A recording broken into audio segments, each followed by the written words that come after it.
আসসালামু আলাইকুম। আজকে আপনাদের হচ্ছে graphic design for freelancing NSDA level 3 orientation class. আমাদের ফাইনাল যে অ্যাসেসমেন্টটা, সেই অ্যাসেসমেন্টটা আগামী পরশুদিন অনুষ্ঠিত হবে। তো আমরা যারা জয়েন করছি মোটামুটি ওভারঅল সব বিষয় নিয়ে আজকে আলোচনা করব যে এক্সামের প্রিপারেশনটা কিভাবে নেবেন এবং এক্সামটা আসলে কিভাবে দিবেন। এক্সামের পূর্বে আপনাদের কি কি করণীয়, কি কি বর্জনীয় এবং কি কোন কোন বিষয়গুলো ফলো আপ করে আপনারা এক্সামে অংশগ্রহণ করবেন এবং কোন কোন বিষয়গুলো আপনাদের অবশ্যই জানা থাকতে হবে। বুঝতে পারছেন? ওভারঅল সব বিষয় নিয়ে আজকে ডিসকাশন করব আমরা। মূলত গ্রাফিক ডিজাইন এবং গ্রাফিক ডিজাইন ফর ফ্রিল্যান্সিং সবগুলো এনএসডি এর এক্সামগুলো সাধারণত আমরা জানি যে খুবই সেনসিটিভ এবং খুবই অ্যাট্রাকটিভ এবং অনেকে ভয় পায়। এই এক্সামটা দিতে গেলে দেখা যাচ্ছে অনেকে হাত পা কাঁপে, আবার অনেকে দেখা যাচ্ছে যে একটু ভয় পায়, মানে ইতস্ত বোধ করে। তো কিভাবে দিবেন না দিবেন ওভারঅল সব বিষয় নিয়ে আলোচনা করব। ইতিপূর্বে আমি আপনাদের অফলাইন ক্লাসে ওভারঅল সব বিষয়ে আপনাদেরকে সাজেশন দিয়েছি এবং যেই পরীক্ষায় যেগুলো আসবে না আসবে, কোন বিষয়গুলো আসবে, ওভারঅল থিওরিটিক্যাল বিষয়গুলো, রিটেন কোশ্চেন, এমসিকিউ, তারপরে বিভিন্ন জব আমি আপনাদের করিয়েছি। আই হোপ ইনশাল্লাহ আপনারা পারবেন। যারা রেগুলার ক্লাস ক্লাস করেছেন তাদের তো কোনো সমস্যা নাই, আই হোপ তারা অবশ্যই পারবেন। আর যারা একটু ক্লাস মিস দিয়েছেন, তো তাদেরকে কিছু ডিরেকশন দিব, শর্ট টিপস অ্যান্ড ট্রিক্স শেখাবো, যেন তারাও ক্লাসে অন্তত টেনে টোনে যেন পাস অন্তত করতে পারেন। ঠিক আছে? একটা বিষয় আমাদের জানতে হবে যে প্রত্যেকটা অ্যাসেসমেন্ট ক্লাসেই কিছু নির্দিষ্ট রুলস অ্যান্ড ক্রাইটেরিয়া থাকে। তো অন্যান্য আপনার অ্যাসেসমেন্টে যেভাবে অংশগ্রহণ করছেন আমি জানি না, বিটিবি বলেন বা হচ্ছে বিএমইটির আন্ডারে বলেন, যে সকল অ্যাসেসমেন্টগুলো দিয়েছেন ওই সকল অ্যাসেসমেন্টে আপনারা কম বেশি একটু সুযোগ সুবিধা পেয়েছেন। কিন্তু এনএসডি এর অ্যাসেসমেন্টগুলোতে সাধারণত খুবই ক্রিটিক্যাল হয়ে থাকে। সেখানে আপনি কোনো দেখাদেখি করার বা আদার্স কোনো ওই ধরনের কোনো সুযোগ সুবিধা পাবেন না এবং নিজেদের পার্সোনাল ল্যাপটপ ইউজ করার ওইভাবে সুযোগ পাবেন না। যেই ইনস্টিটিউটের আন্ডারে আপনি পরীক্ষা দিচ্ছেন ওই ইনস্টিটিউটের ল্যাপটপ ব্যবহার করেই আপনাকে, ল্যাপটপ বা কম্পিউটার বা ডেস্কটপ যেটাই বলেন না কেন, ব্যবহার করেই আপনাকে পরীক্ষা দিতে হবে। ইন কেস খুব বেশি যদি প্রবলেম হয়, অ্যাসেসরের পারমিশন নিয়ে আপনি আপনার পার্সোনাল বা আদার্স কারো ল্যাপটপ নিয়ে পরীক্ষা দিতে পারবেন, অন্যথায় পারবেন না। এবং অবশ্যই আপনার ল্যাপটপ নিড অ্যান্ড ক্লিন থাকতে হবে। ঠিক আছে? পূর্বের কোনো ফাইল বা কোনো কিছু থাকা যাবে না, যদি থাকে ওই ল্যাপটপ ক্যান্সেল, বাদ বাদ হয়ে যাবে। এবং এনএসডিএফ লেভেল 3 পরীক্ষা শুরুর পূর্বেই দুইজন অ্যাসেসর পুরো ল্যাবটা চেকিং দেয়। ঠিক আছে? চেক করে থাকে। তারা চেক করে প্রত্যেকটা পিসি ঠিক আছে কি না, প্রত্যেকটা পিসিতে আদার্স কোনো ফাইল আছে কি না, বা এক্সট্রা কোনো ব্যাকআপ ফাইল আছে কি না। ঠিক আছে? এই ব্যাকআপ ফাইল যদি আপনারা অন্যান্য কোনো ফোল্ডারে বা যে কোনো জায়গায় রেখে দেন না কেন, ওরা কিন্তু বুঝে যাবে। আপনি যতটা নিজেকে চালাক ভাববেন তার তার থেকেও কিন্তু আপনি যদি গাছের ডালে ডালে চলেন, তারা কিন্তু পাতায় পাতায় চলে। বুঝতে পারছেন? আপনি যতই চালাকি করেন না কেন কোনো লাভ হবে না। এই জন্য এগুলো থেকে খুবই সাবধান থাকবেন। প্রথম কথা বলে দিচ্ছি। দ্বিতীয় কথা হচ্ছে, তারা পরীক্ষার শুরু হওয়ার পূর্বেই তারা চেক করবে প্রত্যেকটা পিসি সবকিছু ঠিক আছে কিনা। তারপরে নির্দিষ্ট সময় সকাল 8:30টার দিকেই আপনাদেরকে ক্লাসে ঢুকতে হবে। এরকম না যে বিএমইটিতে বা আদার্স টাইমে যে আপনারা টাইম লস করবেন, 10-15 মিনিট লেট করবেন। ঠিক আছে? এমন লেট করলে কিন্তু আপনারা লসে পড়বেন। রাইট টাইম 9টায় আপনাদের ক্লাস, পরীক্ষা সাধারণত প্রতিটা জায়গায় 9টা থেকে 9:30টার মধ্যে পরীক্ষা শুরু হয়ে থাকে। একদম রাইট টাইম হচ্ছে 9টা। ঠিক আছে? 9টায় আপনাদের সর্বপ্রথমেই শুরু হবে কি, রিটেন। রিটেন এবং এমসিকিউ কোশ্চেন শুরু হবে। বুঝতে পেরেছেন? তো আপনাদেরকে যেই প্র্যাকটিক্যাল জব জব করার পূর্বেই, আমি একটু পরে প্র্যাকটিক্যাল জবটা কিভাবে করবেন জাস্ট একটু থিওরিটিক্যাল আলোচনা করার পরে আমি প্র্যাকটিক্যাল জবটা কিভাবে করবেন আমি বলবো। আমি এবং স্ক্রিন শেয়ার দিয়ে দেখাবো। তার পূর্বে কিছু কথা বলি, সেটা হচ্ছে আহ, আপনাদের যে রিটেন জব, রিটেন এবং থিওরিটিক্যাল ক্লাস, অর্থাৎ 25টা সামথিং হচ্ছে আপনাদের এমসিকিউ থাকবে। ঠিক আছে? সর্বপ্রথমেই ক্লাস শুরু হবার, অ্যাসেসমেন্ট শুরু হবার পূর্বেই 2টা অ্যাসেসর থাকবে। স্টুডেন্টের ওপর ডিপেন্ড করে। 12জন স্টুডেন্টদের পরীক্ষা একজন অ্যাসেসর নেয়ার অ্যাবিলিটি রাখে। সেখানে 24জন স্টুডেন্টের পরীক্ষা নেয় 2জন। ঠিক আছে? এক একজন অ্যাসেসর বা 12জন, মিনিমাম সর্বোচ্চ 12জন, এর বেশি নিতে পারবে না। যদি 15জন স্টুডেন্টও হয় 2জন অ্যাসেসর লাগবে। ঠিক আছে? তো সেই ক্ষেত্রে আপনারা যেহেতু 20জন, সেই ক্ষেত্রে আপনাদের ল্যাবে 2জন অ্যাসেসর থাকবে। বুঝতে পারছেন? 2জন অ্যাসেসর থাকবে এবং একজন, সর্বপ্রথমে তারা তাদের নাম পরিচয় ওভারঅল সবকিছু দিবে এবং কিভাবে পরীক্ষাটা দিবেন না দিবেন, প্রবলেম এর আনুষঙ্গিক বিষয়াদি সবকিছু নিয়ে তারা আলোচনা করবে, তারা তাদের পরিচয় দিয়ে এবং আপনাদের যদি কোনো সমস্যা থাকে বা যদি আপনাদের নাম্বার যদি কম দেয়, আপনারা তারা কি করতে পারবেন, কমপ্লেন করতে পারবেন, ঠিক আছে, আবেদন করতে পারবেন। এই ধরনের সবকিছু ওভারঅল তারা বলে দিবে, এটা আপনারা পরীক্ষার হলে গেলেই বুঝতে পারবেন। তো তারপরে আপনাদের কি করবে, আধা ঘন্টা সময় আপনাদেরকে দেবে, 45 মিনিট সামথিং আপনাদেরকে সময় দিবে রিটেনের জন্য, ঠিক আছে, 45 মিনিট কিংবা 1 ঘন্টা সামথিং, 45 মিনিট সামথিং সময় দিবে আর কি। তো রিটেন কোশ্চেন পাওয়ার সঙ্গে সঙ্গে চুপে চাপে আপনারা রিটেন পরীক্ষাটা দিয়ে দিবেন, কোনো এদিক ওদিকে ঘাড় নড়াচড়া বা তাকানো এই ধরনের কোনো সুযোগ পাবেন না। তারপরও যদি আপনাদেরকে সুযোগ দেয় বা যদি ফাঁকফুক দিয়ে যদি সুযোগ পান, ওইভাবে আপনারা মিউচুয়াল করে পরীক্ষাটা দিবেন। তো এখানে একটা বিষয় খেয়াল রাখবেন, 30টা যে রিটেন কোশ্চেন থাকে, এই 30টা রিটেন কোশ্চেনের মধ্যে 25টা থাকে এমসিকিউ এবং 5টা থাকে রিটেন। তো তার মধ্যে 30 নাম্বারের মধ্যে প্রত্যেকটাতে 1 নাম্বার করে। এই 30টার মধ্যে অবশ্যই আপনাকে 24 পেতেই হবে। 24 থেকে যদি একও কম পান, আপনি ফেল, নট ইয়েট হয়ে যাবেন, বুঝতে পেরেছেন? আপনি ধরেন প্র্যাকটিক্যালে ওয়ার্ড, এক্সেল, পাওয়ার পয়েন্টে পাস করলেন, মানে কম্পিটেন্ট হলেন, আবার অ্যাডোবি ইলাস্ট্রেটরও আপনি কম্পিটেন্ট, আপনি আবার কোথায়, অ্যাডোবি ফটোশপেও কম্পিটেন্ট, ঠিক আছে, কিন্তু আপনি রিটেনে দেখা যাচ্ছে 22 পেয়েছেন অথবা 23 পেয়েছেন, আপনাকে নট ইয়েট করে দিবে, ঠিক আছে। তো এই জন্য খুবই সেন্সিটিভলি কি করবেন, রিটেনগুলো আমি বারবার কেন দিচ্ছি, একটা বিষয় আমি বলে রাখি, আপনাদেরকে যে কোশ্চেনগুলো দেওয়া হয়েছে, এই এমসিকিউ গুলো দেওয়া হয়েছে, অনেকে আপনারা পড়বেন থিওরিটিক্যাল বিষয়গুলো, যারা কাজ রেগুলার করছেন তারা তো অবশ্যই পারবেন, কিন্তু অনেকে হয় কি এমসিকিউ গুলো ওইভাবে পড়েই নাই, জানেই না কিছু। অনেকে আবার এমসিকিউ গুলো মানে সমানে মুখস্থ করে যাবেন, কিন্তু দেখবেন যে সেম সেম কমন পাবেন না। কেন কমন পাবেন না আমি বলি, সাধারণত এনএসডিএ পরীক্ষার যেই রিটেন কোশ্চেন বলেন, এমসিকিউ কোশ্চেন গুলো একটু তারা ঘুরাই পেঁচাই দেয়, বুঝতে পারছেন? খুব কম সংখ্যক একটু কমন আসে, কমন খুব কম, মানে সেম সেম কমন একটু কম পাবেন, বাট তারা একটু ঘুরাই পেঁচাই দিবে, আপনারা যেটা পড়ছেন ওইটাই দিবে ঠিক, বাট একটু ঘুরাই পেঁচাই দিবে। আপনারা আসলে ওই ঘুরাই পেঁচাই দেওয়ার কারণে দেখা যাচ্ছে আপনি যেটা পারেন ওইটাও আপনি কনফিউজড হয়ে যাবেন, বুঝতে পারছেন?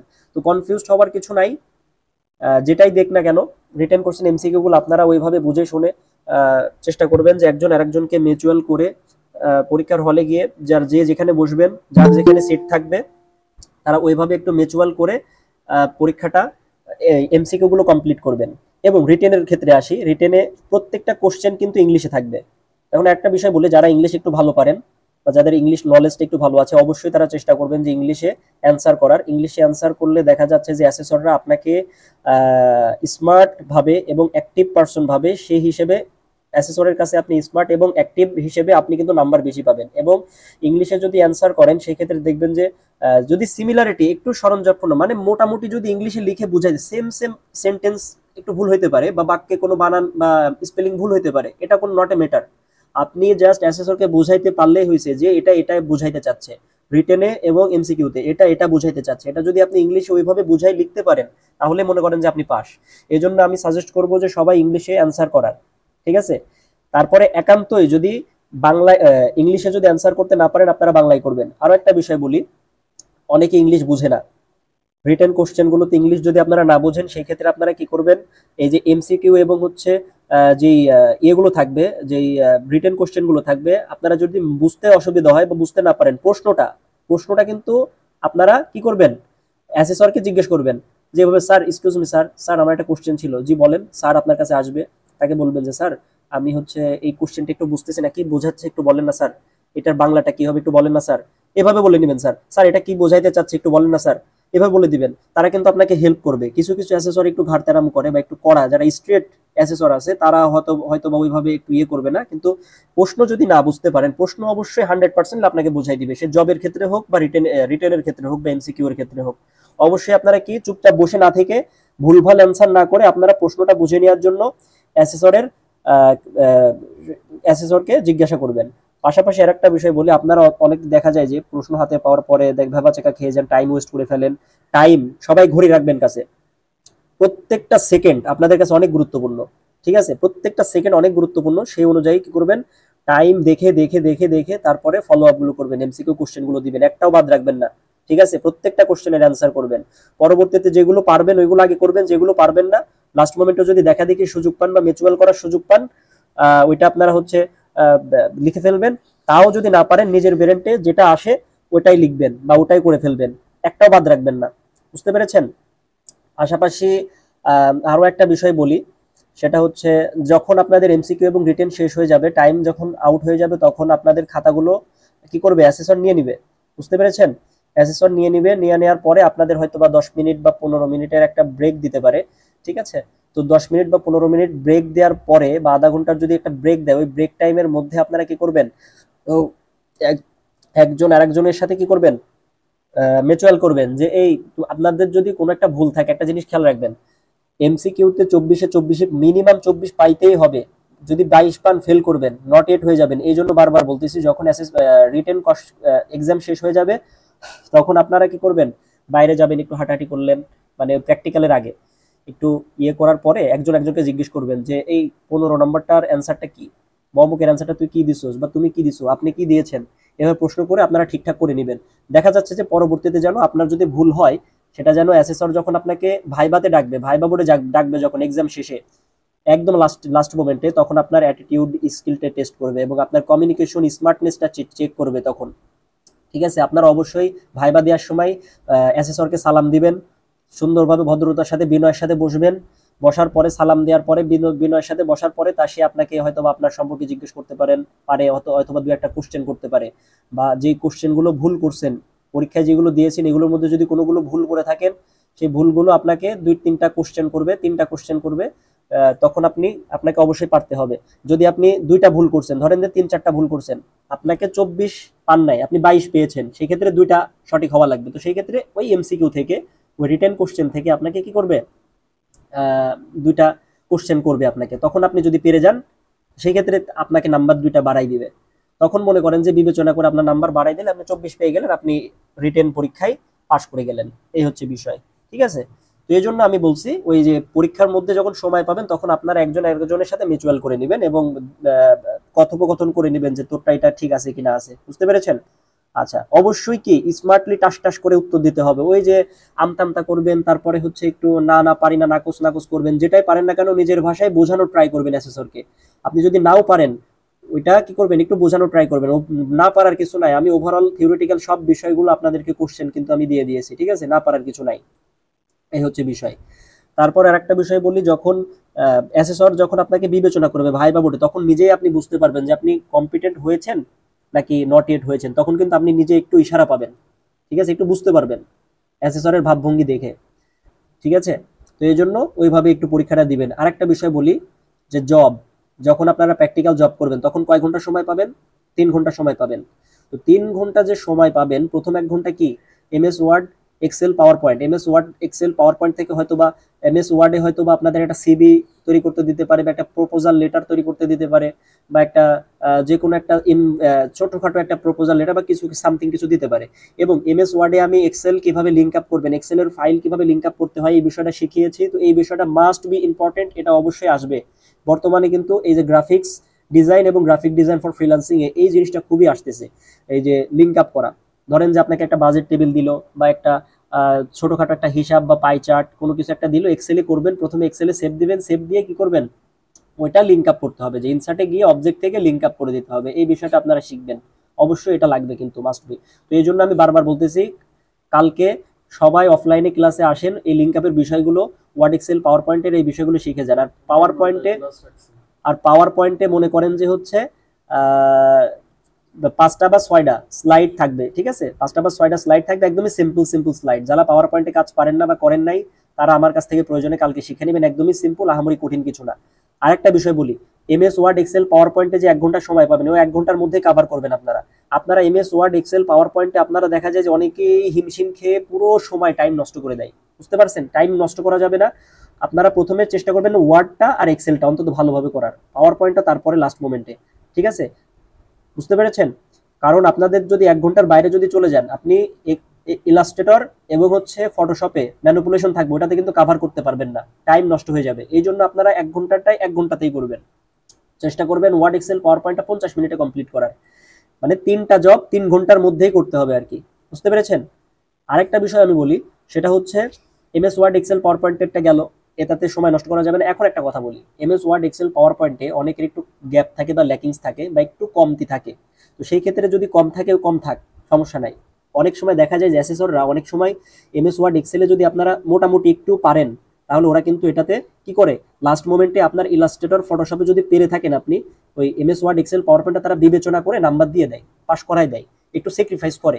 কিন্তু ওই যে আপনি MS Word Excel PowerPoint করতে করতে এটাতেই টাইম নষ্ট করে ফেলেছেন, কিন্তু আপনি মেন হচ্ছে কি আপনাদের মেন সাবজেক্ট অ্যাডোবি ইলাস্ট্রেটর এবং ফটোশপ, আপনি মেন সাবজেক্টটাই পারেন নাই, ঠিক আছে? তাহলে ওয়ার্ড এক্সেল পাওয়ার পয়েন্টে যদি আপনি পারেন তাহলে তো আপনাকে নট ইয়েট করে দিবে। তো এই জন্য বলতেছি যে এমএস ওয়ার্ড এক্সেলে পাওয়ার পয়েন্টে 1 ঘন্টা সময়ের মধ্যে শেষ করবেন, বেশি টাইম নষ্ট করবেন না, কিন্তু কমপ্লিট করতে হবে আপনাকে যেভাবে হোক। ওয়ার্ডে যে সিভিটা দিবে সিভিটা অন্তত করবেন, এবং এক্সেলের ওই লিঙ্ক আপের ওই কাজটা করবেন যদি লিঙ্ক আপটা আসে আর কি, ঠিক আছে? তারপর আর একটা বিষয় বলি, সেটা হচ্ছে অ্যাডোবি ইলাস্ট্রেটর আপনাদের ফ্লায়ার ডিজাইন আসতে পারে, অথবা অথবা সিম্পল কোনো ডিজাইন আসতে পারে, অথবা ধরেন যে ভিজিটিং কার্ড বা ইনভলভ বা আদার্স কোনো কিছু, বেশিরভাগই বিজনেস ফ্লায়ার গুলো আসে আর কি সাধারণত। আর ব্যানার টাইপের কিছু আছে, ওখানে সব ডিরেকশন দেওয়া থাকে, কত ইঞ্চি বাই কত ইঞ্চি, এভরিথিং সব দেওয়া থাকে, এভরিথিং সবকিছুই দেওয়া থাকবে। আপনারা কি করবেন, ওই ডিরেকশন ফলো করে ডিজাইনটা কমপ্লিট করবেন আর কি, ঠিক আছে?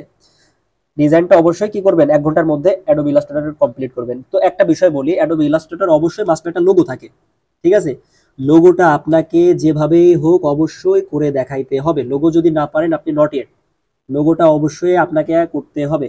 তো লোগোটা কি করবেন, অ্যাডোবি ইলাস্ট্রেটরে যে লোগোটা থাকবে ওই লোগোটা আপনি ফার্স্টেই করে নেবেন 1:1 সাইজে, ঠিক আছে? ফার্স্টেই লোগোটা করে নেবেন, ঠিক আছে? 1080 বা 1080 বা 1000 বা 1000 আর্টবোর্ড নেবেন একটা, নিয়ে লোগোটাকে করবেন, তারপরে ব্যানারটা করবেন, পরে ওই লোগোটা ওই ব্যানারে রিপ্লেস করবেন, ব্যানার বা ফ্লায়ার যেটাই থাক না কেন। তো লোগোটা ফার্স্টে করে নেবেন আপনারা, যেভাবে হোক পেন টুল দিয়ে হোক বা যেভাবে হোক আপনি করে দেখাইতে পারলেই হয়েছে। বুঝতে পেরেছেন? আচ্ছা, এখন আসা যাক অ্যাডোবি ফটোশপ। অ্যাডোবি ফটোশপে হচ্ছে ম্যানিপুলেশন আসবে, আপনারা জানেন। তো যেই ম্যানিপুলেশন গুলো আসবে সেই ম্যানিপুলেশন গুলো দিয়ে ইমেজগুলো দিয়ে আপনাদেরকে ছবিগুলো দিয়ে দিবে, অ্যাসেসর কি করবে ছবিগুলো দিয়ে দিবে। ওই ম্যানিপুলেশন গুলো যেভাবে হোক লেয়ার মাস্ক করে বা স্মার্ট অবজেক্ট করে আমি যেভাবে শেখাইছি ম্যানিপুলেশন গুলো, প্রত্যেকটা ম্যানিপুলেশন আপনারা প্র্যাকটিস করেছেন। তো অবশ্যই কি করবেন, ম্যানিপুলেশন গুলো প্র্যাকটিস করবেন, এবং আপনাদেরকে লিঙ্ক ভিডিও সহ আপনাদেরকে দিয়ে দিয়েছি, ঠিক আছে? পাশাপাশি আরো একটা বিষয় আমি আপনাদেরকে বলি, সিক্রেট টিপস বলি, যারা একদমই পারেন না, ঠিক আছে, যারা একদমই পারেন না, তারা যদি নেট কানেকশন অন থাকে বা নেট যদি ইউজ করতে পারেন, নেট ইউজ করতে পারবেন, আই থিঙ্ক আপনাদের ফ্রিল্যান্সিং এ, যেহেতু ফ্রিল্যান্সিং এর স্টুডেন্ট, আপনারা নেট কানেকশন ইউজ করতে পারবেন। এই জন্য ইউজ করতে পারবেন কারণ আপনাদের আইকনগুলো ডাউনলোড করার জন্য এই নেট কানেকশন ইউজ করতে পারবেন। আইকন আপনাদের কষ্ট করে আইকন বানানো লাগবে না, ঠিক আছে? আইকন বানানোর দরকার নেই, আপনারা অনলাইন থেকে আইকন ডাউনলোড করে ইউজ করতে পারবেন। তো অবশ্যই চেষ্টা করবেন যে নেট কানেকশন অন রাখা। মোবাইল ফোন বা কোনো ইলেকট্রিক ডিভাইস আপনার ইউজ করতে পারবেন না, ঠিক আছে? ওই অ্যালাউই থাকবে না। সব মোবাইল ফোন সবগুলো কি থাকবে সামনে ব্যাগের মধ্যে রেখে দিবেন, ওই অ্যাসেসরের কাছে থাকবে, যে আপনাদের কেউ ইউজ করতে পারবেন না। তো অবশ্যই প্রত্যেকটা পিসিতে নেট কানেকশন আমরা দিয়ে দিব। যার যার পার্সোনাল ল্যাপটপ আছে তারা ল্যাপটপগুলো আনবেন। ইনকেস যদি আমাদের পিসিতে কোনো প্রবলেম হয় অবশ্যই ল্যাপটপগুলো আমরা ওইভাবে অনুমতি নিয়ে আপনাদেরকে ইউজ করার মতো অ্যাক্সেস দিয়ে দিব, ঠিক আছে? মানে ওইভাবে করে দিব আর কি। তো সবাই ল্যাপটপ কিন্তু আনবেন। পাশাপাশি আর একটা বিষয় বলি, কি ম্যানিপুলেশনের কথা বলতেছিলাম, যে ম্যানিপুলেশনে আসুক না কেন আপনাদেরকে ওইভাবে বানাইতে হবে আর কি, বানাই কাজ করে দেয়া লাগবে আর কি। আচ্ছা, এখন আসি, আপনারা যারা নেট কানেকশন অন রাখতে পারেন, যারা একদমই পারেন না, ঠিক আছে, আপনাদেরকে আসলে এই বিষয়গুলো আসলে এইভাবে অনলাইন ক্লাসে বলা উচিত না, তারপরেও বলতেছি। এগুলো হচ্ছে ফাঁকিবাজি, এক কথায় বলে ফাঁকিবাজি বা চোরামি বুদ্ধি, বুঝতে পারছেন? তো এগুলো তো আসলে একদম উচিত না, তারপরেও আসলে এখন না পারুক অবস্থায় না বললেই নয়, আপনাদেরকে একটু টিপস দিচ্ছি। তো এগুলো ফলো আপ করবেন না। আপনারা যে পূর্বের যে কাজ করছেন, ব্যাকআপগুলো যেগুলো প্র্যাকটিস করছেন, ওইগুলো কখনোই ওই মনে করেন যে আপনি ওখান থেকে রিপ্লেস করে কপি করে এনে পেস্ট করে দিবেন, ওই ধরনের করবেন। টাইম থাকে কিন্তু প্রত্যেকটা এডিটেবল ফাইলে কিন্তু টাইম দেয়। আপনি কপি পেস্ট করে যদি নেন তাহলে কিন্তু ধরা খেয়ে যাবেন। টাইম দেওয়া থাকে, যেটা কোন টাইমে কপি করছেন না করছেন এটা দেওয়া থাকে। এই জন্য আপনারা কি করবেন, যদি কারো কাছ থেকে যদি কপি করে নেনও, আপনি কি করবেন, ফাইলটা ওপেন করবেন, ওপেন করে একটু কাস্টমাইজ করবেন, হালকা পাতলা কি করবেন, একটু রিসাইজ বা একটু কাস্টমাইজ করবেন, একটু চেঞ্জ করবেন, হালকা একটু চেঞ্জ করবেন, যেন সেম সেম কপি না হয়। চেঞ্জ করে কন্ট্রোল এস দিয়ে সেভ দিবেন। সেভ দিলে হবে কি, তাহলে আপনার ফাইলে ওইটা সেভ হয়ে যাবে এবং আপনার টাইমে আপনার ল্যাপটপের ইনফরমেশন চলে আসবে। এই জন্য কি, অন্যের করা কাজ আপনি যদি কপি করে মেরে দেন আপনার ফোল্ডারে, তাহলে কিন্তু ধরা খেয়ে যাবেন। এই জন্য আমি আবারও বলতেছি, যদি এমন এমন যদি হয়ও, এমন তো হবে না, কারণ দুইজন অ্যাসেসর থাকবে, একজন পেছনে একজন সামনে, এমন হবে না। তারপরেও যদি এরকম করেন তাহলে অবশ্যই কি করবেন, ওই যে ফাইলটাকে একটু রিসাইজ করে বা একটু মার্কিং কাটিং করে আপনারা ওই করে ফেলবেন, একটু সেভ দিয়ে আপনার নামে করে করবেন আর কি, আপনার ফোল্ডারে রেখে দিবেন। অবশ্যই একটু কাস্টমাইজ করবেন, ঠিক আছে? তারপরে আরেকটা বিষয় বলি, সেটা হচ্ছে আপনারা আপনাদের গুগল ক্রোম ব্রাউজারে একটা অপশন আছে, জিওমেট্রিক ওয়ান টাইম একটা অপশন আছে। ওইটা ওপেন করে আপনারা টেম্পোরারি ভাবে আপনাদের ওয়েব হোয়াটসঅ্যাপটা সবাই ওপেন করবেন। শুরুতেই চেষ্টা করবেন যে পরীক্ষা দেওয়ার শুরুতে নেট কানেকশন অন রেখে অন্তত হোয়াটসঅ্যাপটা আপনাদের হোয়াটসঅ্যাপটা কি করে রাখবেন, অন করে রাখবেন, যেন একজন আরেকজনের সাথে বা আপনাদের যে গ্রুপ থাকে ওই গ্রুপে একজন আরেকজনের সাথে কানেকশন থাকতে পারেন এবং মোটামুটি যেন হেল্প পাইতে পারেন। যদি পসিবল হয় আমারও হেল্প নিতে পারেন। আমি তো আসলে ওইভাবে হেল্প করতে পারবো না, কারণ যদি ধরা খেয়ে যান দেখা যাচ্ছে যে বহুত প্রবলেম, ঠিক আছে। এই জন্য আমি ওইভাবে এক্সাম হলে আপনাদেরকে হেল্প করতে পারবো না বা আমি অ্যাক্সেসও পাবো না, আমরা কোনো টিচারই কোনো অ্যাক্সেস পাবো না, তো এই জন্য কোনো সুযোগ নাই। এক্সাম শেষে প্রয়োজনে আমাদেরকে মেসেজ করবেন, ঠিক আছে, যদি মোবাইল দেয় আর কি আপনাদের। পাশাপাশি আর একটা কথা বলি আপনাদেরকে, এগুলো আমি ভিডিওতে না বলি, এগুলো গুগল অনলাইন ক্লাসে এগুলো না বলি, কালকে ক্লাসে আসেন, এই ধরনের আমি অনেক টিপস অ্যান্ড ট্রিক্স কালকে শেখাবো ইনশাল্লাহ। আপনাদের হচ্ছে সরাসরি শেখাবো কালকে। প্রত্যেকটা ক্লাসই ওপেন থাকবে, কম্পিউটার অপারেশন, গ্রাফিক ডিজাইন, তারাও সকালে ক্লাস রাখছে, 8:30 থেকে ক্লাস রাখছে, সারাদিন তারা ক্লাস করবে। তো আমাদের ফ্রিল্যান্সিং এর স্টুডেন্টদেরও আমি বলতেছি এতদিন ক্লাসে আসেন না, অন্তত কালকে সবাই ক্লাসে আসেন। কে কোন পিসিতে বসবেন, পিসি গুলো ঠিক আছে কিনা, ওভারঅল সব কিছু চেকিং করে কালকের মধ্যে পিসি গুলো কিরে করবেন, যার পিসি সবগুলো ঠিকঠাক করে ওইভাবে সিটে বসে পড়বেন, ঠিক আছে। প্রয়োজনে একটা কাজ করতে পারেন, আচ্ছা এগুলো আমি কালকে বলবো, এগুলো আমি এখানে না বলি, কারণ সব কথা এই অনলাইন ক্লাসে বলা উচিত না, কারণ এখানে হচ্ছে আমার ক্লাস রেকর্ড হচ্ছে, আমি এগুলো না বলি। পাশাপাশি আচ্ছা যাই হোক, আপনাদেরকে সিক্রেট টিপস অ্যান্ড ট্রিক্স আমি কালকে শেখাবো, ঠিক আছে। তো এখন আমি কিছু বিষয় দেখাই যে কিভাবে কাজটা করবেন আর কি, কিভাবে ডেস্কটপে আপনারা ফাইল কপি করতে পারেন না, ফোল্ডার তৈরি করতে পারেন না, ফোল্ডার এক জায়গায় তৈরি করে ফাইল সেভ করে আর এক জায়গায়, মানে এমন এক অবস্থা, ফোল্ডার তৈরি করে এক জায়গায়, ফাইল সেভ করে এক জায়গায়, এই প্রবলেমগুলো আপনারা করে থাকেন। তো আমি কিভাবে ফোল্ডার তৈরি করবেন, কিভাবে ইজিলি কাজগুলো করবেন আমি আপনাদেরকে দেখাই দিচ্ছি, ওকে। তো আমি এখান থেকে স্ক্রিন শেয়ার দিই, যদি টাইম আউট হয়ে যায় আমাকে বলবেন, আমি গুগল মিটের লিঙ্ক আবার দেব আপনাদের। আচ্ছা ডিসপ্লে কি দেখা যায়, কথা বলেন। জি দেখা যায়। আচ্ছা সবাই কি ক্লাস করতেছেন? আচ্ছা একটা জিনিস খেয়াল করি,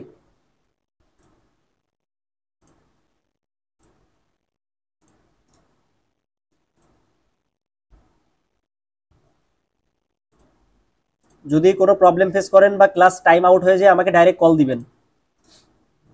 শুনেন, আপনাদের এই পিসিতে আদার ওভারঅল কোনো কিছু থাকতে পারবে না, বুঝতে পারছেন, কোনো কিছু থাকতে পারবে না। তো আমি দেখাই দিই কিভাবে কাজটা করবেন। এই যে আপনারা আপনাদের ডেস্কটপ ফাঁকা অংশ, এটাকে বলা হয় ডেস্কটপ, ঠিক আছে। রাইট বাটন ক্লিক করে আপনারা কি করবেন, আপনাদের নাম রেজিস্ট্রেশন নাম্বার দিয়ে কি করবেন, একটা তারা বলে দিবে যে আপনার নাম রেজিস্ট্রেশন নাম্বার দিয়ে একটা ফোল্ডার তৈরি করে নিতে হবে। কিভাবে ফোল্ডার তৈরি করবেন একটু দেখাই, দাঁড়ান আমরা যে পরীক্ষা দিয়েছিলাম একটু দেখি আমরা কিভাবে দিয়েছিলাম, আমাদেরকে বলে দিবে যদিও, তারপরে আমি আপনাদেরকে একটু দেখাই। এই যে দেখেন জিডিএফ লেভেল 3, তারপর রেজিস্ট্রেশন, তারপর নাম্বার, ঠিক আছে।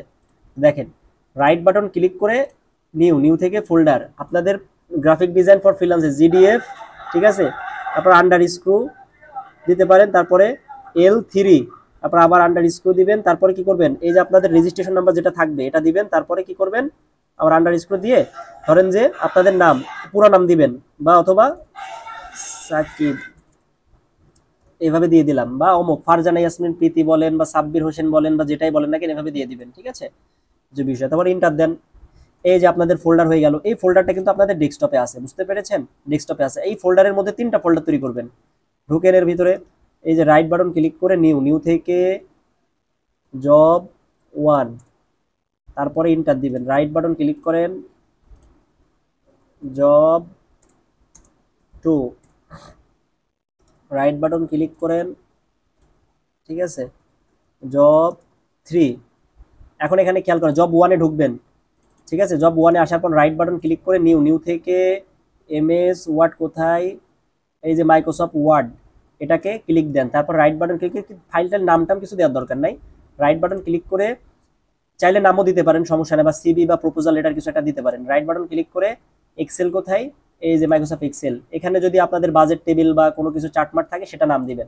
রাইট বাটন ক্লিক করে আবার এখান থেকে পাওয়ার পয়েন্ট কোথায়, এমএস পাওয়ার পয়েন্ট, এই যে দিবেন, ঠিক আছে, 3টা করে ফেলবেন। এখন আপনারা এমএস ওয়ার্ডের মধ্যে যে কাজ, এই যে এমএস ওয়ার্ডে অবশ্যই কাজ শুরু করার পূর্বে আপনারা কি পেজ সেটআপটা আগে দিয়ে নেবেন, না হলে কাজ আপনারা ভুল করেন কি জানেন, ডাইরেক্ট ওপেন করে যেই পেজ বাই ডিফল্ট যে পেজ থাকে ওই পেজে কাজ করেন, পরবর্তীতে দেখা যায় অ্যাসেসরের হাতে বলে এই পেজ সাইজ ঠিক নাই, পেজ সাইজ ঠিক করো, পরবর্তীতে পেজ সাইজ ঠিক করতে যাবেন সব কিছু এলোমেলো হয়ে যাবে।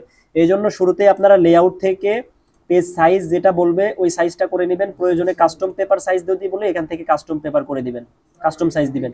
তারপরে মার্জিন, মার্জিন যেটা বলে এটা দিবেন, প্রয়োজনে কাস্টম মার্জিন যদি থাকে তাহলে কাস্টম মার্জিন এখান থেকে দিবেন। ওকে, ক্লিয়ার? একটু কাজ করবেন আর কন্ট্রোল এস দিবেন, বারবার বলতেছি একটু একটু কাজ করবেন আর কন্ট্রোল এস দিবেন। যদি কারেন্ট বা বিদ্যুৎ ইলেকট্রিসিটি যদি চলে যায় সব কাজ মিসিং, পরে টাইম নষ্ট, আপনাদের টাইম চলে গেলে কিন্তু সব শেষ। এই জন্য আপনারা কি করবেন, একটু কাজ করবেন আর সেভ দিবেন, ঠিক আছে? তারপরে ফটোশপে আপনারা যদি যদি কাজ করেন, এক্সেলে যে কাজটা করবেন ওইটাকে লিঙ্ক আপ করবেন। এই যে এখান থেকে ফাইল, ফাইল থেকে অবজেক্ট, অবজেক্ট থেকে এই যে ক্রিয়েট ফ্রম ফাইল থেকে লিঙ্ক, তারপরে ব্রাউজার, ব্রাউজার থেকে ধরেন আমি যদি কোনো কাজ যদি করে থাকি, দেখি যদি কোনো কাজ যদি করা থাকে, ধরেন এটা এই কাজটা আমার করা আছে, এটাকে আমি এখান থেকে এই যে লিঙ্ক আপ করে দিতে পারি, এই যে এভাবে লিঙ্ক আপ করে দিবেন আর কি। তো যাদের পিসির কনফিগার ভালো বা একটু প্রবলেম নাই তাদেরটা পুরো ইজিলি হবে। আমার পিসিতে হয়তো বা প্রবলেম একটু, যার জন্য একটু সমস্যা করতেছে, একটু হ্যাং করতেছে আর কি। তো লিঙ্ক আপটা মেইনলি ওইভাবে করবেন আর কি, ঠিক আছে? আর যদি দেখেন আপনার পিসি বা হচ্ছে একটু শেখাই দিই, এগুলো খুব ভালোভাবে মনে রাখবেন, এগুলো সেন্সিটিভ, কারণ এগুলোর কারণে আমাদের টাইম খুবই নষ্ট হয়। পিসি হ্যাং করবে অনেক সময়, বেশি গুতাগুতি করবেন না, পিসি হ্যাং করতে পারে বা হচ্ছে ল্যাগ করতে পারে। সেই ক্ষেত্রে আপনারা কি করবেন, সুন্দর মতো পিসিটাকে রিস্টার্ট দিবেন, সেভ দিয়ে রিস্টার্ট দিবেন, ঠিক আছে? এই যে রিস্টার্ট কিভাবে দিবেন, এখান থেকে এই যে শাটডাউন না, রিস্টার্ট দিবেন, আবার নতুন করে ওপেন করবেন, সুন্দরভাবে আবার কাজটা করবেন। বুঝতে পেরেছেন?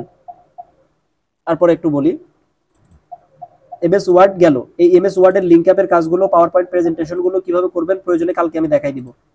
এখন আসি জব 2। জব 2তে অ্যাডোবে ইলাস্ট্রেটরের কাজ থাকবে। অ্যাডোবে ইলাস্ট্রেটরের কাজটা কিভাবে করবেন, এই যে অ্যাডোবে ইলাস্ট্রেটর ফাইলটা আমি ওপেন করি। প্রথমে কি করবেন, একটা লোগো, যে লোগোটা থাকবে ওই লোগোটা ফার্স্টে করে ফেলবেন। তো লোগোর সাইজটা কি হবে আমি বলে দিচ্ছি, 1:1 সাইজ বলতে বোঝাইলাম। ফার্স্টে লোগো যেহেতু করবেন 1080 বাই 1080 একটা কি নেবেন, আর্টবোর্ড নেবেন, আমি দেখাই দিচ্ছি। দেখেন লোগোর ছবি আপনাদেরকে দিয়েও দিতে পারে, লোগোর ছবি এবং ডিজাইনের ছবিটা যদি দিয়ে দেয় তাহলে তো আরো ভালো। ওই লোগোর ছবিটা আপনারা কি করবেন, যার যার পিসিতে নিয়ে নেবেন, নিয়ে সুন্দর করে এখানে রিপ্লেস করবেন প্রয়োজনে। এই যে দেখেন আমি এখানে সাইজ দিলাম 1000 বাই 1000, দেখি 1000, এখানেও 1000 দিই, ঠিক আছে? 1000 দিয়ে ওকে দেন, ক্রিয়েট ফাইল দেন, এই যে দিলাম। এখন দেখেন যে ছবিটা আপনাদেরকে অ্যাসেসর দিয়ে দেবে, ধরেন যে আমাকে একটা লোগো করতে বলছে, দাঁড়ান দেখাই। ধরেন আমাদেরকে যে এই লোগোটা করতে বলছে, ঠিক আছে? তো এই লোগোটা আপনি এখানে আনবেন, বুঝতে পারছেন? এই লোগোটা কি করবেন, এখানে আনবেন, ইমবেড করবেন, এই লোগোটাকে এখন ডিজাইন করবেন। তো লোগো ডিজাইন কমপ্লিট হইলে, দাঁড়ান কে জয়েন করলো,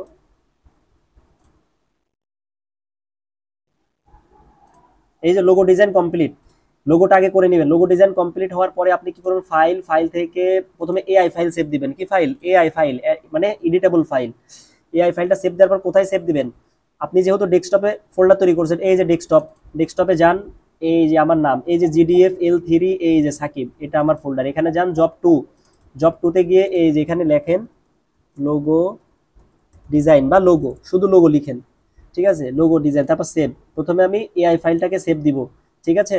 তারপরে আপনাকে বলা হবে যে এই লোগোটার জেপিজি করতে, তাহলে এই যে এখানে যান, এখানে গিয়ে এই যে এক্সপোর্ট, এক্সপোর্ট থেকে ইউজ আর্টবোর্ড দিবেন এবং এখান থেকে জেপিজি মুড করে ইউজ আর্টবোর্ড দিয়ে ডেস্কটপে যান, আবার ডেস্কটপে গিয়ে ডবল ক্লিক, জব 2তে গিয়ে এই যে লোগো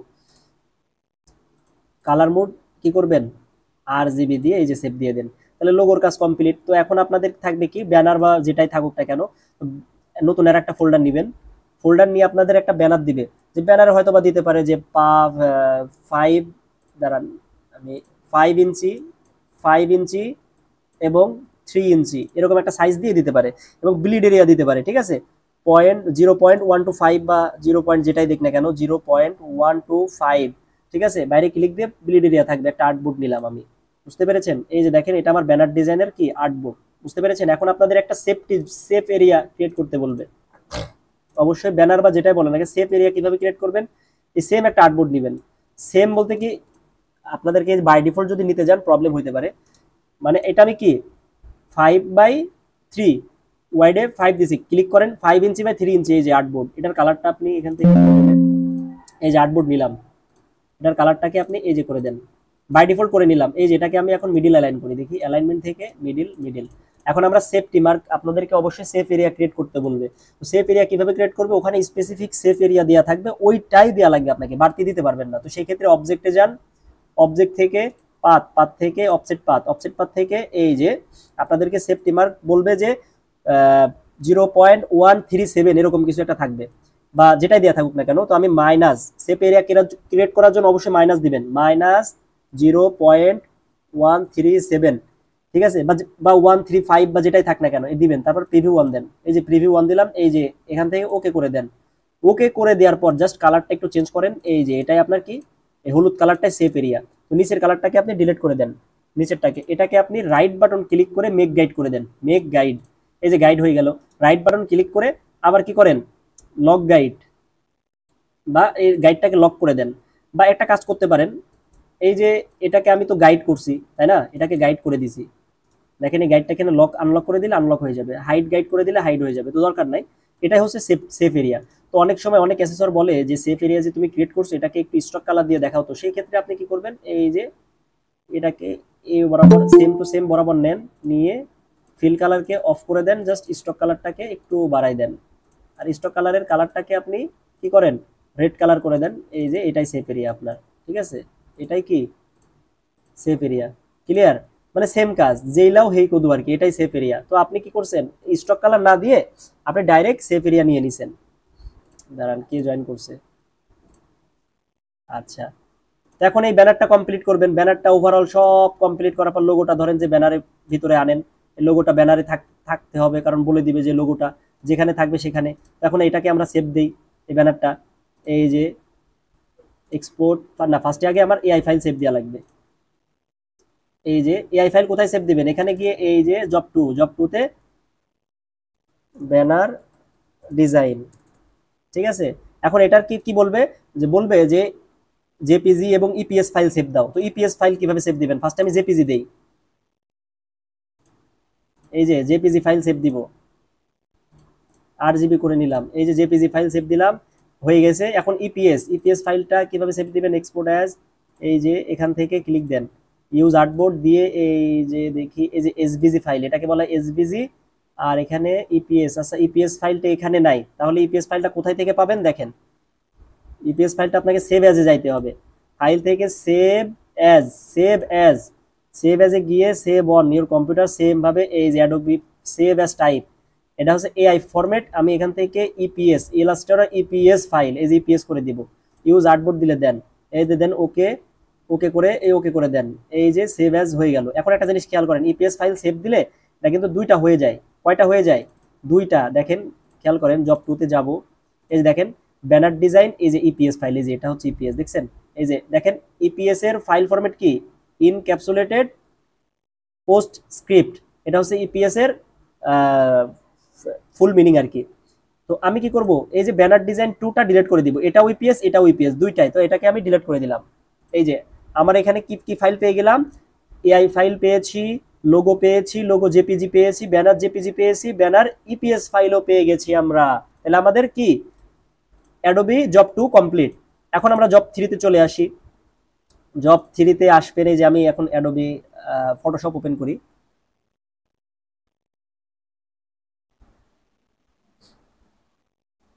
ক্লাস কি চলে, করতে পারতেছেন, ক্লাস বুঝতেছেন কিছু?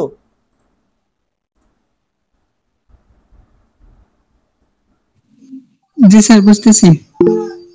হ্যাঁ, কারো কোনো প্রশ্ন আছে নাকি? প্রশ্ন একটু পরে আপনাদের নিব আমি। এই যে দেখেন, এখন আপনাদের যে কোনো ম্যানিপুলেশন আসতে পারে, কোন ধরনের ম্যানিপুলেশন গুলো সাধারণত আসবে আমি একটু দেখাই।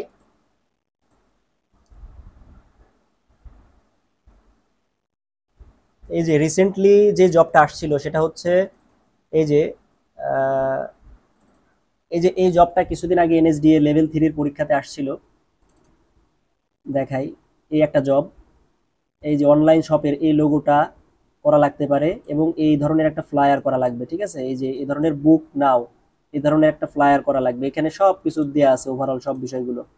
তারপরে আবার এই যে এই ম্যানিপুলেশনটা আসছিল, এই যে অনেকগুলো 3-4টা ইমেজ দেওয়া থাকবে, এই ঘাস, ভিলেজ এবং এগুলোকে কাট কাট করে এই মেয়েটার ছবি, ঘোড়ার ছবি বসানো লাগবে। এই ছবিগুলো কিন্তু পাত করতে হবে, পাত করে করে ইয়ে করতে হবে।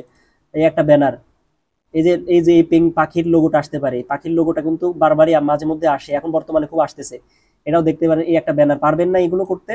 এই সিম্পল, এই কাজগুলো একদমই ইজি, এইসব কাজ আপনাদের কাছে কিচ্ছু না। আচ্ছা, তারপরে এই যে লোগো দেখেন, এই ধরনের লোগোগুলো, এই যে এই গত পরীক্ষাতে এই লোগো আসছিল একটা পরীক্ষাতে, বুঝতে পেরেছেন? তারপর আমি কিছু কাজ দেখাই, যে কাজগুলো আসার সম্ভাবনা খুব বেশি। এখানে এমসিকিউ রিটেন কোশ্চেনের অনেক কিছু আছে মোটামুটি। আমি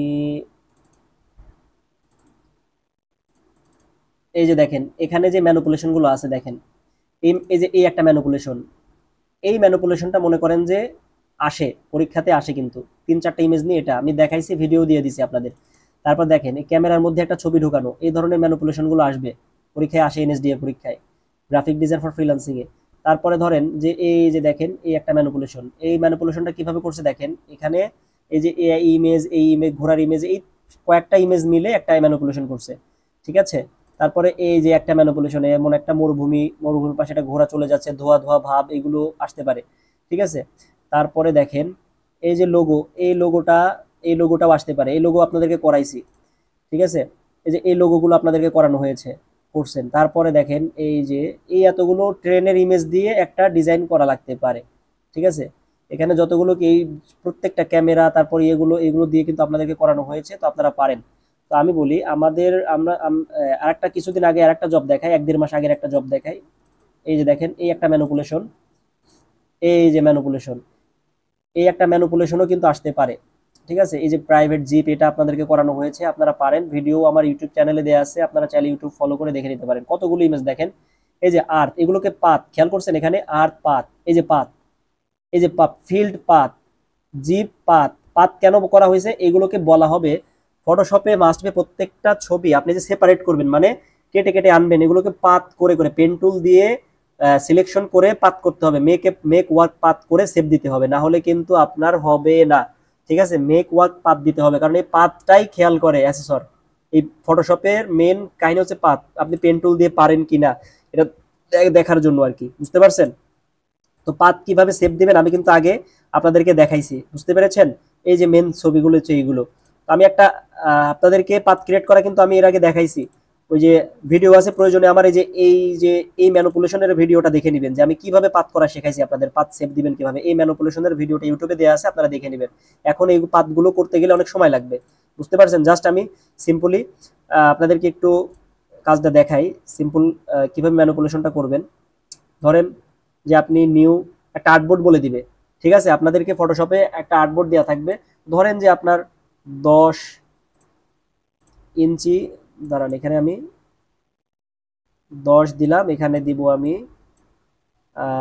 3 বা 4 বা 5 সামথিং দিয়ে দিব, বা 4 দিয়ে দিলাম, ঠিক আছে? এখানে 9 দিয়ে দিলাম, 9 দিয়ে একটা 300 রেজলিউশন, যেটাই থাক না কেন, কালার মোড 8 জিবি বা সিএমওয়াই কে যেটাই থাক না কেন ওটা দিবেন, আপনাদেরকে বলে দিবে জবে, ঠিক আছে? আচ্ছা, এটা তো ইয়ে হয়ে গেছে। আপনাদেরকে যদি ব্যানার দেয় তাহলে এখানে ব্যানার করতে হবে, বুঝতে পারছেন? আমি আর একটা আর্টবোর্ড নেই, আপনাদেরকে দেখি 900 পিক্সেল এবং 500 পিক্সেলে নেই, ঠিক আছে? দেখি, হ্যাঁ, 900, 500, ঠিক আছে? এই যে আমি ওরিয়েন্টেশন পোর্ট্রেট করে নিলাম, তারপরে ওকে দেন, ঠিক আছে? এখন দেখেন যেটাই থাক না কেন, যে ব্যানারটা থাকবে ওই ব্যানারটা আপনারা সুন্দর মতো করে ফেলবেন, বুঝতে পারছেন? বা 1920 বাই 1080 দিতে পারেন। আপনাদের এই যে এই আর্টবোর্ডটা সাইজটা কত আছে আমি একটু ওপেন করি। পিএস ম্যানিপুলেশন, এই যে দেখেন এটা হচ্ছে ম্যানিপুলেশন ডিজাইন, এটার আর্টবোর্ড সাইজ এক্স্যাক্টলি কত আছে দেখি, দাঁড়ান আমি এই যে ইমেজে যাব, কানভাস সাইজে ক্লিক করলে আমি দেখতে পারবো যে এটা ইঞ্চিতে করা আছে। আমি এখানে না, ইমেজ থেকে ইমেজ সাইজে এই যে দেখেন অ্যাকচুয়াল সাইজ কত দেয়া আছে, ডাইমেনশন 800 পিক্সেল বাই 1000 পিক্সেল, তার মানে 800 বাই 1000, ঠিক আছে? 800 পিক্সেল বাই 1000 পিক্সেল। আচ্ছা দেখি 800 পিক্সেল বাই 1000 পিক্সেল দিই আমি,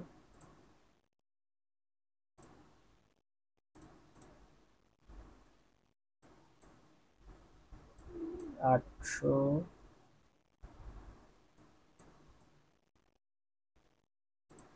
এই যে দেখেন সাইজটা অ্যাকচুয়াল সাইজ পেয়ে গেছি আমি, দেখছেন এই যে এটার অ্যাকচুয়াল সাইজ পেয়ে গেছি। তো এইভাবে আপনাদের সাইজ উল্লেখ করা থাকবে। তারপরে আপনারা কি করবেন, এই যে ইমেজগুলো পাত করতে হবে। পাত করা তাও আমি একটা জাস্ট দেখাই আপনাদের। ধরেন যে আমি এই মানুষটার ছবি আমি নিয়ে আসি ফটোশপে,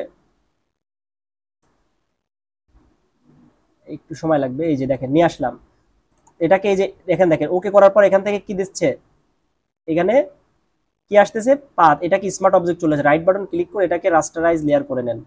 তো এখন এই ইমেজটাকে আপনাকে সেপারেশন করতে হবে, আপনাকে অন্য একটা ফোল্ডার থেকে আপনাকে সেপারেশন করতে হবে যে আর কি, বুঝতে পারছেন। আপনি যে হুট করে এখানে বসাই দিলে করলে কিন্তু কাজ ইজি, কিন্তু আপনাকে এইভাবে কাজ করার সুযোগ পাবেন না। আপনাদেরকে কিভাবে করতে হবে দেখায় আপনাদেরকে। প্রথমে এই মানুষটার ছবি আপনি ফটোশপে এনে আলাদা একটা প্যানেলে নেন, ঠিক আছে। নেওয়ার পরে দেখেন এটাকে এখন এটাকে লকটা খুলে ফেলেন, ঠিক আছে। লকটা খোলার পরে এটাকে পাত করেন। কিভাবে পাত করবেন, পেন টুল দিয়ে প্রথমে সিলেকশন করে নেবেন, পেন টুল দিয়ে করবেন, একটু একটু করে পেন টুল দিয়ে করবেন। তো পেন টুল দিয়ে করতে গেলে অনেক সময়ের ব্যাপার, ঠিক আছে।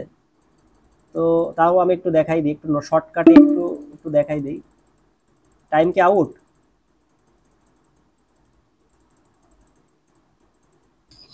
জি স্যার, টাইম প্রায় আউট হয়ে। আচ্ছা, আমাকে 2 মিনিটের আগে আমাকে জানাবেন, আমি ইয়ে করে নিব। এই যে পাত, এভাবে পাত করে নেবেন। তারপরে এই যে পাতে গিয়ে এই যে এখানে ওয়ার্ক পাতে গিয়ে পাত দিবেন আর কি। তো আমি এটাকে এই যে আমি আগের আগে পাত করছিলাম, তো এই জন্য এখানে পাত দেখাচ্ছে। দেখেন আমি যদি এর আগে আমি কিন্তু একটা পাত করছি, এটা এই জেপিজি এটাকে পাত করছি, দেখবেন এটাকে আমি যখন পাতে সিলেক্ট করব, কন্ট্রোল ইন্টার দিলে অটোমেটিকলি সিলেকশন হয়ে যাচ্ছে, কারণ ইতিপূর্বে আমি এটাকে পাত করা হয়েছে এই জন্য। তো পাতটা কিভাবে করবেন আমি দেখেন, নতুন করে পাত করে দেখাই আপনাদের। অরিজিনাল ছবি আনি একটা, অরিজিনাল ছবিটা এই যে এখানে থাকবে, সোর্স ফাইলে থাকবে, এই যে এখানে থাকবে। এই অরিজিনাল ছবিটা আমি ফটোশপে এনে আপনাদেরকে এরকম ছবি দিবে আপনাদেরকে। এখন এটাকে পাত করতে হবে আপনাদের। কিভাবে পাত করবেন দেখেন, পেন টুল দিয়ে কি করতে হবে, সিলেকশন করতে হবে। 2 মিনিট আগে আমাকে জানাবেন যদি টাইম আউট হয়ে যায়। আমি কি করবো, এটাকে আমাকে পেন টুল দিয়ে করতে গেলে অনেক সময় লাগবে, তো আমি পেন টুল দিয়ে করতেছি না, বাই ডিফল্ট যেহেতু আপনাদেরকে দেখাচ্ছি। আমি এই যে এখান থেকে অবজেক্ট সিলেকশন টুল দিয়ে এটাকে জাস্ট সিলেকশন করে নিলাম। আবার আপনারা কিন্তু এটাও টাইম যদি শর্ট থাকে তাহলে এভাবেও করতে পারেন, বুঝতে পারছেন। টাইম যদি শর্ট থাকে তাহলে এভাবে করবেন, কিন্তু এটাকে পাথ করবেন যেন অ্যাসেসর বুঝতে পারে যে হ্যাঁ আমি পাথ ক্রিয়েট করছি। এই এখন দেখেন সিলেকশন করার পর রাইট বাটন ক্লিক করে মেক ওয়ার্ক পাথ দিয়ে এই যে ওকে করেন, এই যে পাথ হয়ে গেছে। এই যে পাতে যান, পাতে গিয়ে ডবল ক্লিক করেন, ক্লিক করে ওকে দেন। পাতের নাম যদি বলে তাহলে নাম দিবেন পাতের। এই যে পাতের নাম যদি আপনার নাম যদি দিতে বলে যে সেভ বাই ইওর নেম অনেক পাত, ঠিক আছে, তাহলে নাম দিবেন, আপনাদের নাম দিবেন। যদি নাম না দিতে পারে তাহলে দেওয়ার দরকার নাই। এখন এটাকে কিভাবে সেভ দিবেন, পিএসডি আকারে সেভ দেন। দাঁড়ান, এই পাতটাকে আপনি ফিল পাত বা স্টক ফিল পাত করার দরকার নেই, ফিল পাত করে দিলে ফিল হয়ে যাবে, আমার কোনো দরকার নাই। এই পাতটাকে শুধু সেভ দিবেন। কিভাবে সেভ দিবেন দেখেন, ফাইলে যান, ফাইল থেকে প্রথমে এটাকে সেভ অ্যাজ এ গিয়ে সেভ দেন। দাঁড়ান, পিএসডি আকারে সেভ দিবেন। জেপিজি পিএসডি কই, এই যে পিএসডি আকারে কোথায় সেভ দিবেন, আপনাদের জব 3, এই যে জব 3 আমি যে করছি, সরি ডেস্কটপ,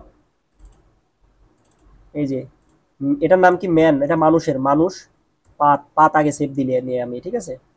এটা যে পাত করছি আমি এই যে করে ফেললাম, ঠিক আছে, এটাকে সেভ দিয়ে দিলাম। তাহলে পাত হয়ে গেল। তো এখন আমি চাইলে এই পাতটাকে এই যে জেপিজি আকারেও সেভ দিতে পারি। পাত তো হয়ে গেছে, তো জেপিজি আকারে সেভ দিবেন। পাত কিন্তু জেপিজি আকারে সেভ দিতেও বলবে আবার। এটা এক্সপোর্টে যান, এক্সপোর্টে গিয়ে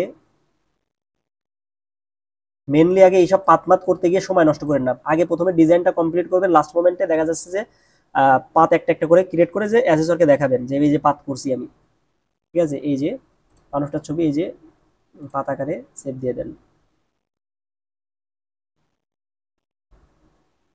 ঠিক আছে। আচ্ছা, এখন আপনি কি করবেন, এই যে আপনি যে কন্ট্রোল ইন্টার দেন, কন্ট্রোল এই যে পাতে ক্লিক করে কন্ট্রোল ইন্টার দেন, তাইলে কি এই যে ইমেজটা সিলেকশন হয়ে গেল। এখন কন্ট্রোল সিতে কপি দেন, কপি দিয়ে এখানে আনেন, এই যে কন্ট্রোল ভিতে এখানে পেস্ট করেন। দাঁড়ান, লেয়ার প্যানেল কই, ইন্টার দিই। দাঁড়ান, এখান থেকে কপি হয় না ইমেজটা, আমরা কন্ট্রোল সিতে এটাকে কপি করব, কপি করে কন্ট্রোল ভিতে পেস্ট করব। এই যে পেস্ট হয়েছে, কপি যখন হয়েছিল না, এটাকে আমি একটু ছোট করি, ঠিক আছে। এই যে ছোট করলাম, এইভাবে মনে করেন যে প্রত্যেকটা ইমেজগুলো এভাবে বসাবেন আর কি আপনারা। তো আমি জাস্ট একটা দেখাইলাম যে এখন যে ইমেজগুলো লাগে ওই ইমেজগুলো বসাবেন, বসাই করবেন, প্রয়োজনে আমার ওই ভিডিওটা আপনারা দেখে নেবেন। তারপর এটাকে সেভ দিবেন, কি আকারে সেভ দিবেন, পিএইচডি আকারে জব 3 তে সেভ দিবেন, ডেস্কটপ, এই যে জব 3, এখানে গিয়ে যে ফটো ম্যানিপুলেশন, ঠিক আছে, ফটো ম্যানিপুলেশন এখানে সেভ দিয়ে দিবেন, মেন ছবি এটা, এবং জেপিজি আকারে সেভ দিয়ে দিবেন। এই যে এটাকে আবার এক্সপোর্ট কালারাইজ বা যেটা যেটা করতে বলে করে সুন্দর করে কাজ করে জেপিজি আকারে সেভ দিবেন। এই যে জেপিজি আকারে সেভ দেন, ঠিক আছে। করার পরে আপনি ওভারঅল সব কাজ কমপ্লিট হয়ে গেলে ফাইল ফোল্ডার ওপেন করে কি করবেন, অ্যাসেসরকে দেখাবেন। ক্লিয়ার সবার? কথা কয় না? জি ক্লিয়ার। আচ্ছা, এখন আপনাদের কোনো প্রশ্ন থাকলে আপনাকে বলেন, যে কার কি প্রশ্ন না প্রশ্ন একটু বলেন আমাকে শুনি।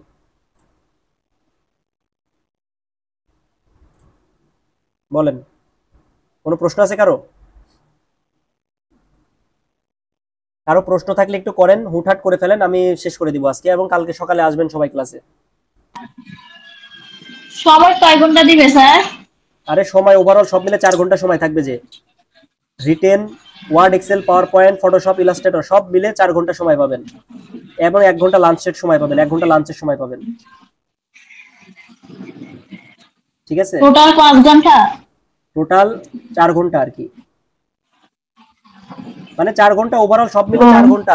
আর এক লাঞ্চের ওটা ধরছেন কেন, ব্রেক টাইম, লাঞ্চ টাইম এগুলো তো বাদ। এবং পরীক্ষা শেষ হইতে হইতে আপনাদের সন্ধ্যা হয়ে যাবে, মানে সন্ধ্যার দিকে রেজাল্ট দিবে আপনাদের, একদম ডাইরেক্ট অ্যাসেসমেন্ট দিবে। অ্যাসেসমেন্ট শেষ হওয়ার পর রেজাল্ট ঘোষণা করা হবে। রেজাল্ট কে কে পাস করবেন তাদেরকে কার্ডস কপি দিবে। কার্ডস কপি নিয়ে সুন্দর করে আপনারা একজন একজন করে ছবি তুলবেন, ছবি তুলে যে আলহামদুলিল্লাহ I am competent on graphic design for freelancing level 3, ঠিক আছে, এভাবে পোস্ট করবেন যে আলহামদুলিল্লাহ লেভেল 3 কমপ্লিট করলাম। বুঝতে পেরেছেন? জি। আর আমরা যারা ফেল করব তারা কি করবেন, তারা হচ্ছে কার্ডস কপি নেবেন, সান্ত্বনামূলক হিসেবে আমাদেরকে মিষ্টি খাওয়াবেন, ঠিক আছে। যারা ফেল করবে তাদেরকে বা আপনারা মিষ্টি খাবেন, এবং আমাদের জন্য মিষ্টি নিয়ে আসবেন, ঠিক আছে। এটা তো আপনাদের সৌভাগ্য যে ফেল করলে প্রয়োজনে আপনারা আরো সময় পাচ্ছেন, আমাদের ক্লাসগুলো করবেন, আসবেন, মাঝে মধ্যে দেখা হবে, ঠিক আছে, আবার পরীক্ষা দিবেন, সৌজন্য সাক্ষাৎ হবে আবার। আর যারা পাশ করবেন তারা কি করবেন, ওই যে পাশ করার পরে সঙ্গে সঙ্গে রেজাল্ট পাওয়ার পরে চলে যাবেন কোথায়, বিনয় স্যার মিষ্টির দোকানে চলে যাবেন, ঠিক আছে, 10 কেজি মিষ্টি নিয়ে চলে আসবেন, ঠিক আছে, যে আমি এখন কি লেভেল 3 ধারী, এনএসডিএ লেভেল 3 পেয়েছি, 3 অর্জন করেছি, আমি লেভেল অর্জন করেছি।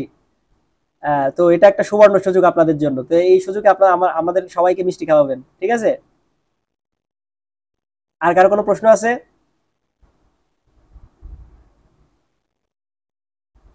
সবাই ঘুমাচ্ছে, কারো কোনো প্রশ্ন নাই? কালকে আমি বলি, কালকে সবাই আসেন, কার কি প্রশ্ন আমরা প্র্যাকটিক্যালি ওইগুলো দেখে নিব, শিখে নিব। আচ্ছা, ক্লাস কি বুঝতে অসুবিধা হচ্ছে কারো? সঞ্জয়, আপনি ক্লাস করেন নাই, কালকে আসেন, ওভারঅল সবকিছু বুঝে নিয়েন কালকে, ঠিক আছে, যার যার প্রবলেম মনে থাকবে। জি স্যার। আপনারা ওয়ার্ড এক্সেলটা একটু কালকে দেখবেন, কালকে আমি ওয়ার্ড এক্সেলটা আরেকবার দেখাবো, লিংক আপের কাজগুলো, এগুলো অনেকে ভুল করেন। আর ফটোশপের যে পাথ কিভাবে করতে হয়, টিপস এন্ড ট্রিক্স, ওই যে পেন টুল দিয়ে করতে করতে সময় নষ্ট করে ফেলেন। আমি পাথ ক্রিয়েট করা কিন্তু একটা সিক্রেট ভাবে দেখাইছি আপনাদেরকে, ওইভাবে প্রয়োজনে পাথ ক্রিয়েট করবেন, যদি সময় নষ্ট হয়ে যায়। শুধু মেন ছবিটা, মেন সাবজেক্ট যেটা থাকবে ওই সাবজেক্টটা আপনারা পেন টুল দিয়েই করবেন, এবং অ্যাসেসরের সামনে যেন ওই খবরদার ওই যে সাবজেক্ট সিলেকশন টুল দিয়ে এগুলো দিয়ে না করেন। অ্যাসেসরের সামনে দেখা যায় আমি পেন টুল দিয়ে করতেছি, কাজ করতেছি, আমি হেভি কাজ করতেছি আমি, ঠিক আছে। তো ঠিক আছে, ভালো থাকেন, সুস্থ থাকেন, সকলের জন্য দোয়া রইলো, যেন সকলে যেন পাস করেন, ওইভাবে প্রিপারেশন প্রস্তুতি নেন। যে এমসিকিউ গুলো দিয়েছি আমি দেখাই, একটু ওয়েট করেন, আমি জাস্ট একটু লাস্ট মোমেন্ট একটু দেখাবো। এই যে দেখে নেন, এই যে এই এমসিকিউ গুলা খুব ভালোভাবে পড়বেন। স্যার এখানে অনেকগুলো এমসিকিউ এবং রিটেন কোশ্চেন আছে। এখানে রিটেন কোশ্চেন, এগুলো শুধু রিটেন কোশ্চেন যেগুলো কমন, যেগুলো কমন সেগুলো আমি কিন্তু এদেরকে আজকে পড়াইছি এবং দেখাই দিয়েছি, এরা সুন্দর করে এগুলো সেপারেট করা আছে, এগুলো একটু দেখবেন, দেখলেই বুঝতে পারবেন, বাংলা ইংরেজি উভয়টাই করা আছে, ওইভাবে একটু দেখে নেবেন এইগুলো, এই রিটেন কোশ্চেন গুলো দেখবেন। কারণ আমি বলি এমসিকিউ যতই পড়েন না কেন ওইভাবে একটু এলোমেলো করে দিবে তারা, আপনারা ভয় পেয়ে যাওয়ার কিছু নাই, এই খবর আমি যেটা দিছি কমন কোশ্চেন, এই যে এটা খুব ভালোভাবে পড়বেন, পড়বেন, এটা পড়ার পরে আপনারা কি করবেন, আপনাদেরকে আদার্স কোশ্চেন দেওয়া হয়েছে না, ওইগুলো পড়বেন।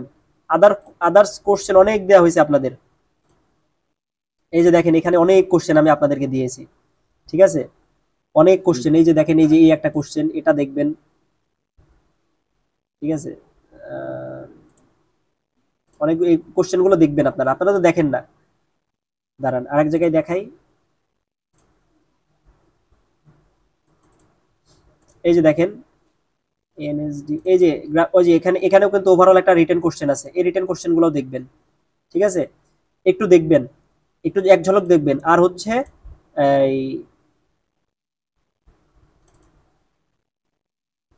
এই যে দেখেন, দাঁড়ান, এই যে এই কোশ্চেন গুলো আপনাদেরকে দেওয়া হয়েছিল, এটা বাংলা করা আছে, আপনারা ইয়ে করে ফেলবেন আর কি। এই যে ইংলিশটা, এই যে এই এমসিকিউ গুলো দেখবেন, যে এই কয়টা দেখবেন তাইলে হবে। এই যে এটা আর কোনটা, এটা আর ওই যে রিটেন কমন কোশ্চেন যে ওইটা, এই যে এটা আর হচ্ছে এই যে এটা জিডিএফ কমন কোশ্চেন, এটা এই কয়টা একটু ভালোভাবে দেখেন, এই দুইটা একটু ভালোভাবে দেখেন। ওকে, এর আগেরটা কোনটা স্যার? এর আগেরটা কোনটা দেখাচ্ছিলেন? এটা, এই দুইটা ভালোভাবে দেখেন। এখানে এমসিকিউ আছে, ওটা একটু ইয়াতে দিয়ে দেন, এখানে সব এমসিকিউ। এটা একটু ইয়াতে, এটা প্রথম কোশ্চেনটা একটু পড়েন তো স্যার, এটা বোঝা যাচ্ছে না। এটা আমি দিয়ে প্রথমটা একটু পড়েন, এটাই দিয়ে দিচ্ছি, দাঁড়ান। ওটা না,